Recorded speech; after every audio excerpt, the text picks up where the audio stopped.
Hello and welcome to the next video of my Worlds 2024 preview series where we're covering Fnatic, a team that continues to go to Worlds pretty much year after year and has limited success. It's one of those teams that, is very good domestically, finishes towards the top of the table, and gets to international events, essentially. We see this in other regions as well, teams that, get the job done at home, but when they go to the big stage, things kind of fall apart for them. They're not quite as competitive.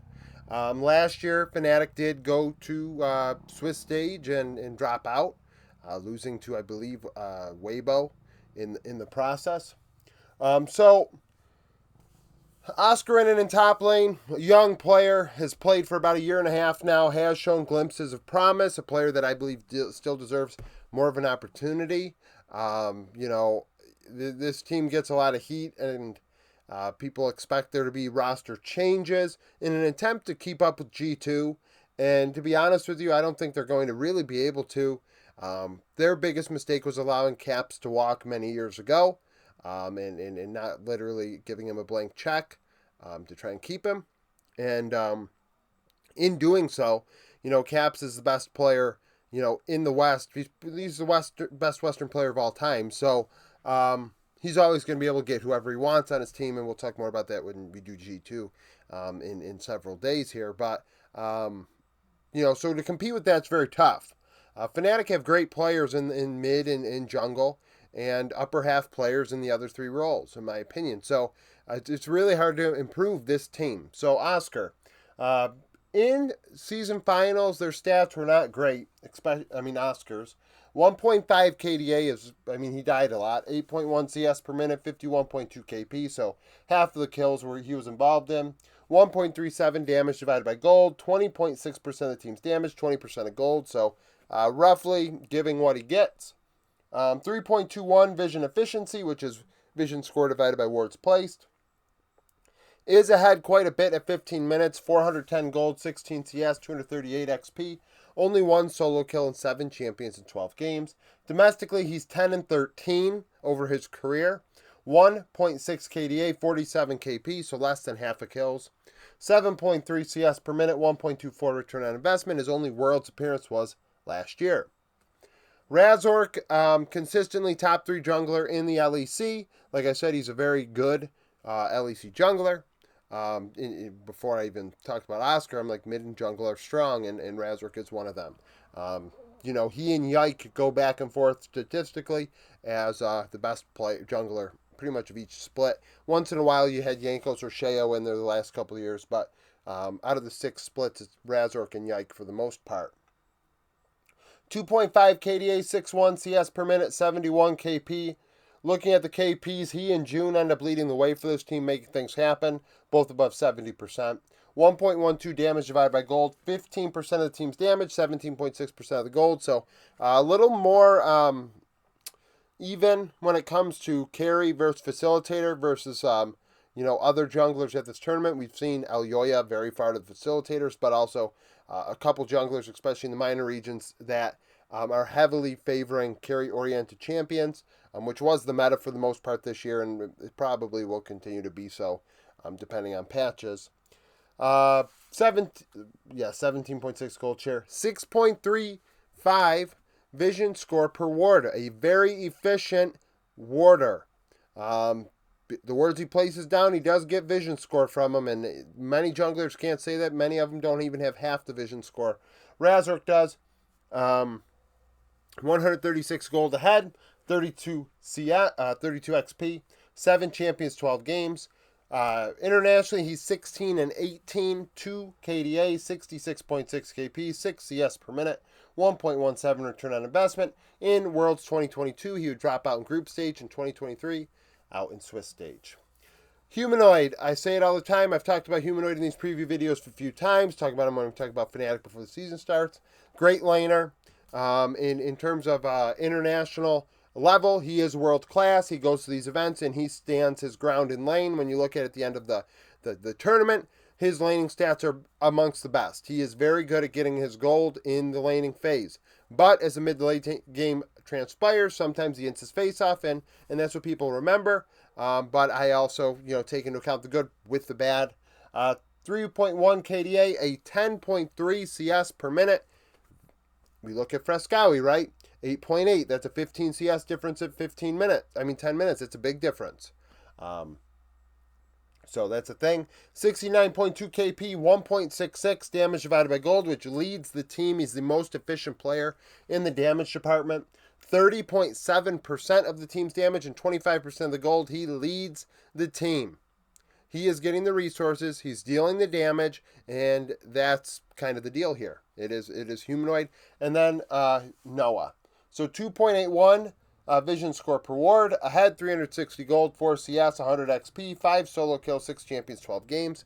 He's the most experienced player internationally with 96 games, 47 and 49. 1.9 KDA, 61 KP. So does die a lot, like I said, not very involved, 60 KP, which is why he gets a lot of farm, 9 CS per minute. He gets gold. He just ints. 1.41 return on investment. Worlds 2019 and 21 out in quarters. 2022 and 23 out in groups. And 2020 out in play-ins. Noah, Korean import, 80 carry. A lot of heat given to him, probably because he talks on Twitter a bit. Whether good or bad, and it's one of those things. I think people, give him a lot of crap because they expect more out of him. But I mean, he's I say this all the time about Korean import 80 carries, especially that it just seems that they play safe, they try and hands diff in the late game, and Noah usually gets that done. But now there are more Korean 80 carries in the LEC than there were before, so that's becoming a little tougher. Is pretty much how I see it. 4.9 KDA, 10.3 CS per minute, 68.3 KP, 1.51 damage divided by gold, 28% of the team's damage, so he is the secondary carry.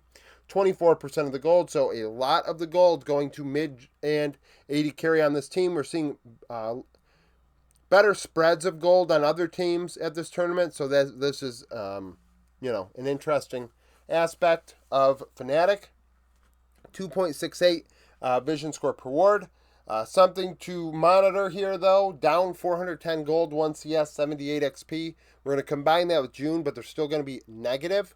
And you're going to an international event against the best of the best. You cannot be behind against domestic bot laners, because when you go against the LPL and LCK, you're going to get gapped because they are better than what you're playing against. You cannot spot leads and expect to do well.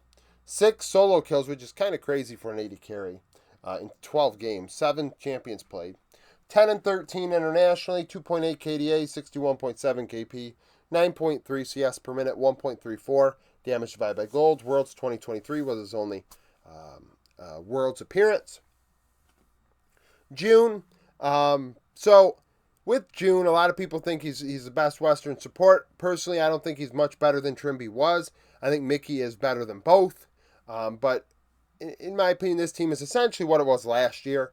Trimby, I think, is a very, very good player that, I think people give too much crap to. I think he should have been on this roster. And I understand maybe for Noah it helps to have June there. But Trimby, I think, is world class and probably, I would say he's probably the second best support in the LEC. And then you're looking at probably third in the West because Core is up there from Team Liquid.